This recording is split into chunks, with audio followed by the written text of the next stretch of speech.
The Psychotic Hour would like to join with the current practice of many contemporary artists in bringing you what is in essence a totally non-original performance of someone else's highly respected work. In other words, we're going to do a cover. Here goes. The other day I shot an elephant in my pajamas. What he was doing in my pajamas, I'll never know. Thank you for listening to that cover performance. I guess that'll prove once and for all that we at the Psychotic Hour will back down from no challenge, and that we're as good as any other blatant rip-off artist around. Thank you. Aristotle was right.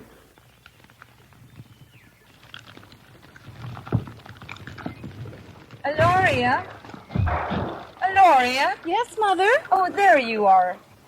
Aloria, I have something here for you to see. Yes? Yes. I want you to take it on a journey through the forest. What is it? Look and see.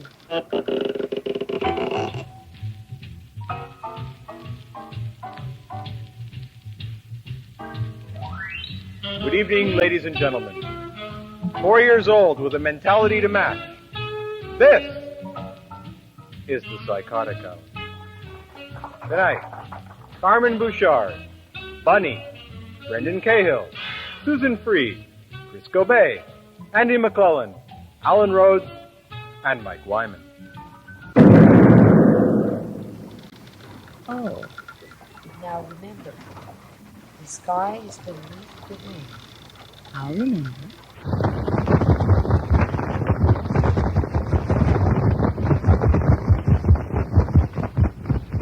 And welcome to this week's edition of Surrealist Cuisine with your chef, Waldo Q. Crop. Waldo! Good evening, and welcome to Dear Abby Does Dallas. This week's prescription is called Sunshine on Sewer Maidens. First, you take a dead dog, stuff it with barbed wire, and paint it pink. Then cut it in half and have 2 friends over. Tell them you are fasting. Good morning. Thank you, Mr. Crotch, for your eating pleasure. Mr. Walter Q. Crotch has opened a restaurant on the corner of St. Lawrence Boulevard and Rachel Street. It's called Patty's Hysterectomy. Eve. What is it, Adam? Have you seen my downers? Have you? My downers? Have you? No, I haven't seen them. Damn. They're around here somewhere. Maybe in the Pine Grove. See ya. What a dope. I wonder what's on TV. Hey, how's it going? Satisfied? Smiling? Or are you somber?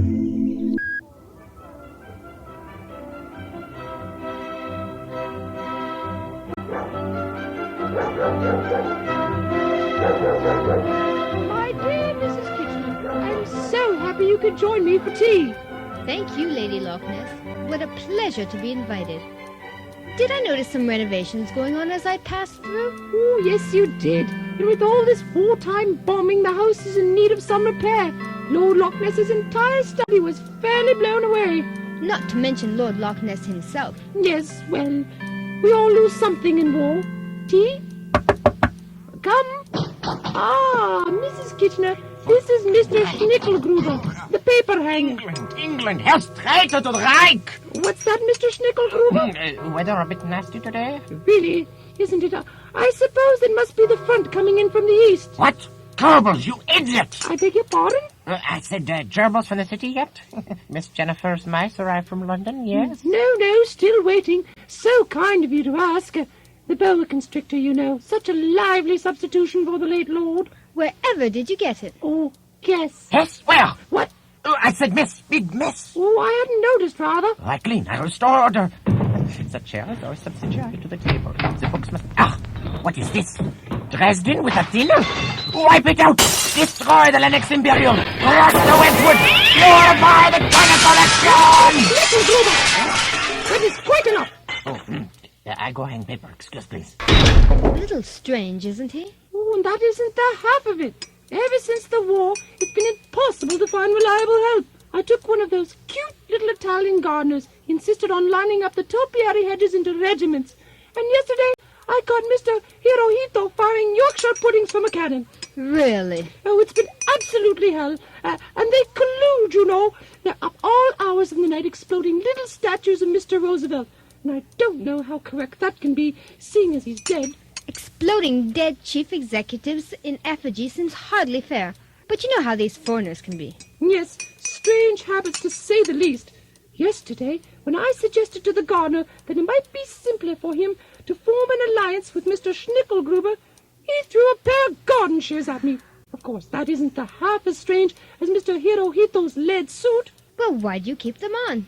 Oh, I do need men about the house, and anything is an improvement upon the late Lord Loch Ness. He was such a tyrant. Well, little one, what do you have there? The ocean? And one so small? Let me see, little one. All right.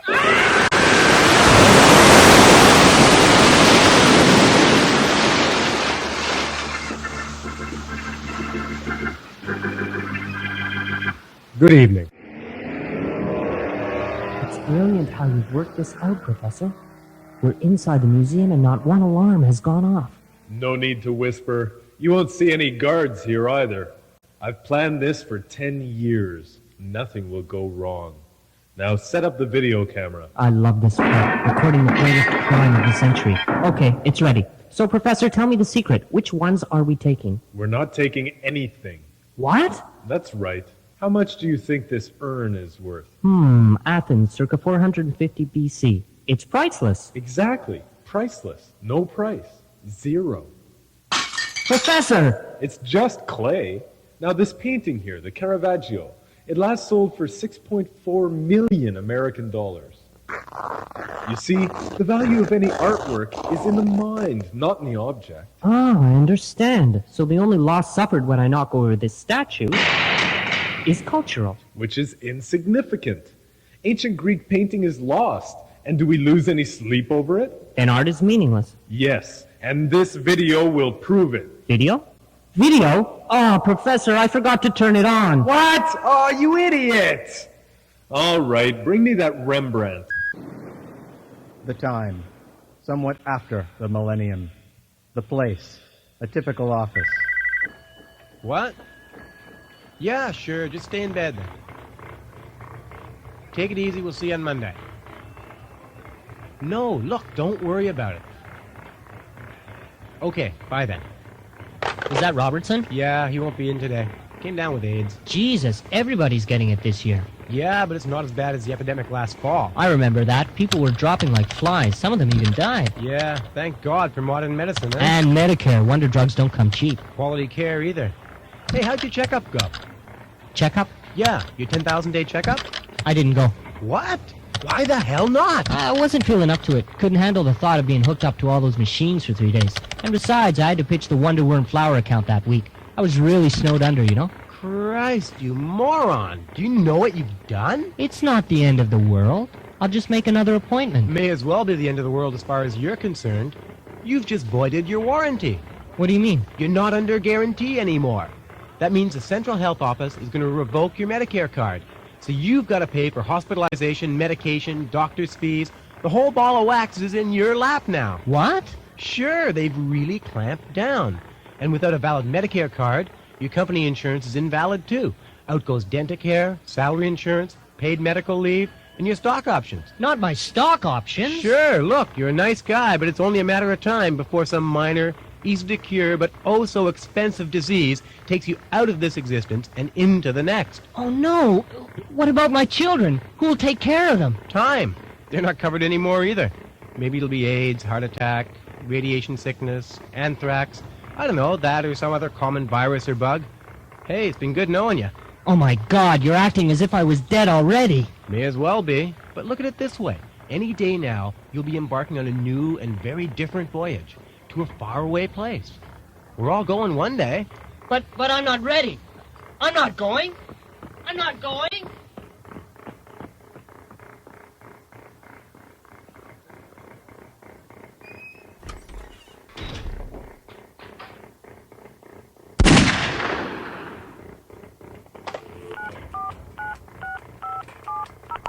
Hey, listen, you hear about Habib?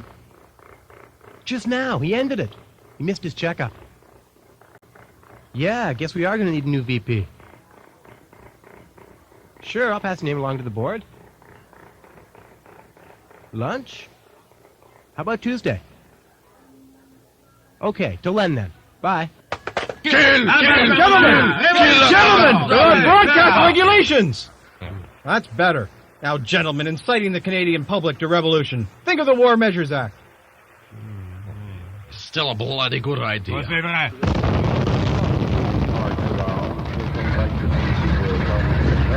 I can say is go on and lead. But it's more important to keep law and order in this society than to be worried about weak-kneed people who don't like the looks of a At any cost? At any cost? How far would you go with that? How far would you extend that? Just watch me.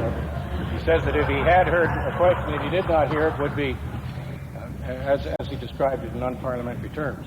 But as a consequence, I think that under the circumstances, the honourable member has put a question, and perhaps the honourable member could put the question in terms that are so very clear that the Right Honourable the Prime Minister will not have to imagine what the question was, or describe what he imagines the question to be. Dr. Knocker? Ah, Mr. Smith, our subject for the cranial anesthetic test. Norman, prepare the injection. Sit right down, Mr. Smith. First, we will inject you with the cranial anesthetic and then run a few tests, Here's the injection, Doctor. Thank you, Norman. Now, this will only hurt a little bit, Mr. Smith. Ow! Good. Now, you have a low threshold of pain. I'll hook up the electrodes to your head. Norman, pinch Mr. Smith's arm and see if it's numb yet. Ow! The other arm, Norman. Don't feel a thing. Good. Now we'll see if the head is numb. Norman? Not quite so hard next time, Norman. Now, to begin the pain test, let's see which dial is it. This one. Ah! I'm dreadfully sorry. Sorry about what? Didn't you feel anything? No. How about now?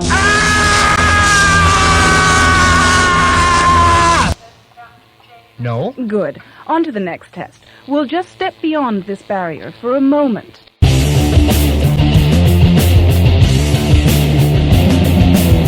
How do you feel, Mr. Smith? I feel like spending my allowance on record albums. Just as I suspected, Norman. The intelligence has also been numbed. The military will be interested in this. Doctor, he's fainted. Bring him around. Quickly! Mr. Smith! Mr. Smith! Mr. Smith! Mr. Smith!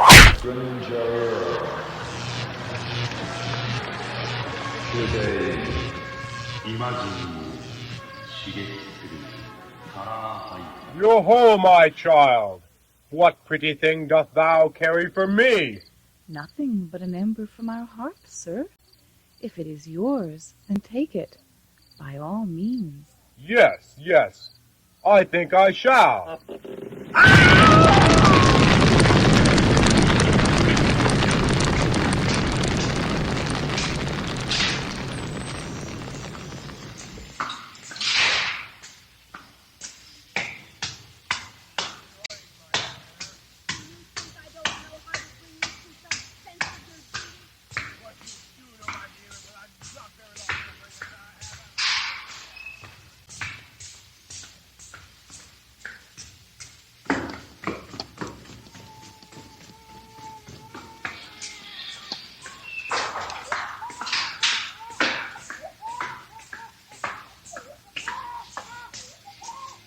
Who is it?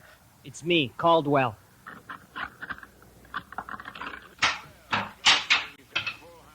What's in the bag? Presents from me and Mom.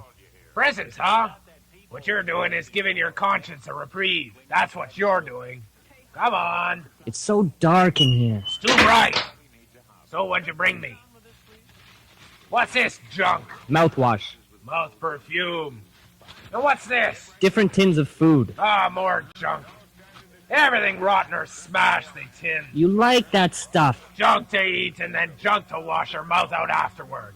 Is that how you live? It's how everyone lives. Ah, good. You brought some whiskey. Get me a glass. Get yourself one. I don't drink. I know you don't drink. I told you to get yourself a glass because you don't drink. Understand? Understand?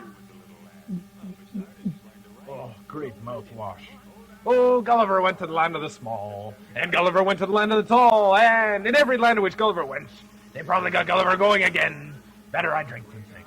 And in every land in which Gulliver goes, the measure of Gulliver's clothes. Here. You rinsed it out, eh? You think the water's clean here? Who's that old guy in the kitchen? He's younger than me. Who is he? My former boss. My division head. Good salesman. Family man. Company man. Nothing now. Retired. Widowed. What's wrong with him? Is he asleep? Is he dead drunk?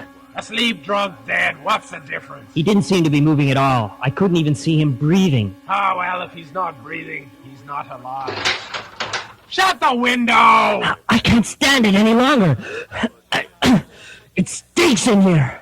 The whole building stinks. Then get out! How can you live like this? Then shut the damn window before you go! You live like an animal. You're grotesque. You hypocrite. You've stuck your nose in worse reeks than this one. You just mouthwash afterwards. I can't smell a thing, understand? Understand? All I smell is your aftershave and your stinking laundry detergent. Ah, now the martyr, bringing gifts and receiving abuse. I hate self-pity, but it goes so well with your drinking, doesn't it? Is it because the less you can pronounce words or think straight, the more pathetic you become? Because nothing, robot! Vacuum! Canned martyr! Get that dead guy out of your kitchen! Is he really dead? I don't know. He probably killed himself when he saw you coming in. Either that or the smell got him! Shut the damn window! You are a spiteful, hateful old man! And you have no more guts than a tapeworm!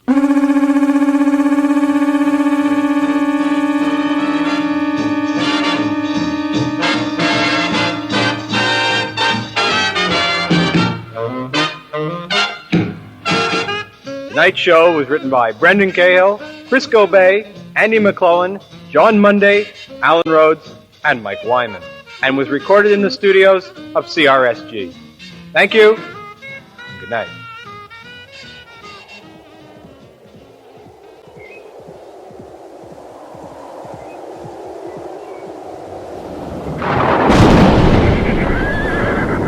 So now, you have finally reached this point. I will know what you carry. Come, tell me! Death, Lord. The end of all things. Nothingness. The void. Let us dance to its song, shall we not? Yes, my lord.